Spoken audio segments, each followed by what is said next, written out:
Assalamualaikum warahmatullahi wabarakatuh. Saya akan mempresentasikan hasil lembar kerja kelompok 9. Pertama, tujuan pembelajaran.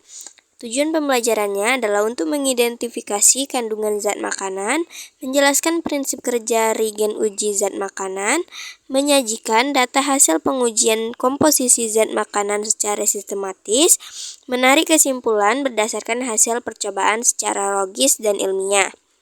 Dasar teori singkat, makanan yang dikonsumsi manusia mengandung berbagai zat gizi yang dibutuhkan tubuh, antara lain karbohidrat, protein, lemak, vitamin, dan mineral. Untuk mengetahui kandungan zat makanan tersebut, dapat dilakukan uji kimia sederhana menggunakan reagen tertentu. Setiap zat makanan akan memberikan perubahan warna khas ketika bereaksi dengan reagen yang sesuai.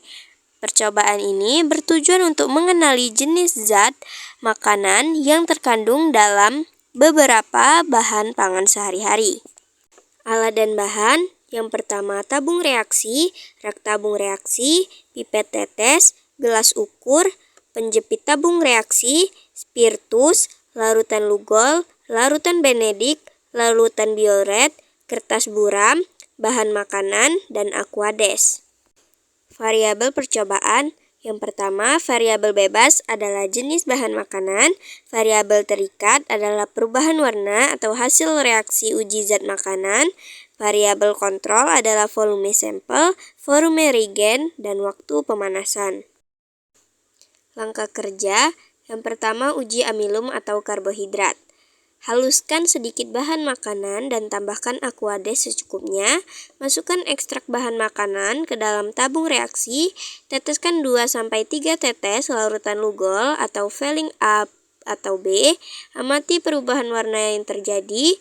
Catat hasil pengamatan. Kedua, uji glukosa. Masukkan 2 ml ekstrak bahan makanan ke dalam tabung reaksi. Tambahkan 2 ml larutan benedik. Panaskan tabung reaksi di atas api spiritus dengan hati-hati. Amati perubahan warna yang terjadi. Catat hasil pengamatan. 3. Uji protein. Masukkan 2 ml ekstrak bahan makanan ke dalam tabung reaksi. Tambahkan beberapa tetes larutan biuret. Amati perubahan warna yang terjadi. Catat hasil pengamatan. Keempat, uji lemak. Oleskan sedikit bahan makanan pada kertas buram. Keringkan dan amati bercak yang terbentuk. Catat hasil pengamatan. Ini adalah hasil tabel pengamatan kami.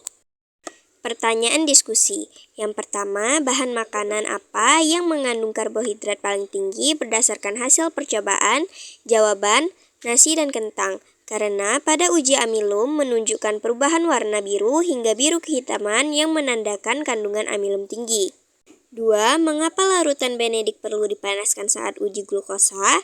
Jawaban, karena pemanasan diperlukan untuk mempercepat reaksi antara larutan benedik dan glukosa, sehingga terjadi perubahan warna sebagai tanda adanya gula reduksi. 3. Apa fungsi larutan bioret dalam uji protein? Jawaban, larutan bioret berfungsi untuk mendeteksi kandungan protein dengan cara bereaksi dengan ikatan peptida sehingga menghasilkan warna ungu. 4. Bagaimana keterkaitan hasil percobaan ini dengan prinsip gizi seimbang? Jawaban, hasil percobaan menunjukkan bahwa setiap bahan makanan mengandung zat gizi yang berbeda. Oleh karena itu, tubuh memerlukan berbagai jenis makanan agar kebutuhan karbohidrat, protein, dan lemak terpenuhi secara seimbang. Prinsip gizi seimbang dapat tercapai dengan mengonsumsi makanan yang beragam. Kesimpulan: berdasarkan hasil percobaan uji komposisi zat makanan, dapat disimpulkan bahwa setiap bahan makanan memiliki kandungan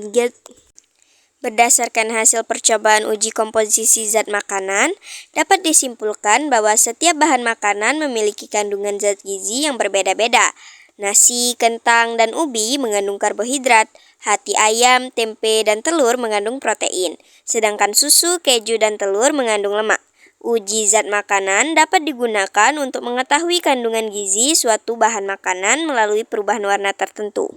Ini adalah alat dan bahan yang kami gunakan. Ini adalah dokumentasi foto kami. Ini adalah catatan masing-masing anggota kelompok kami.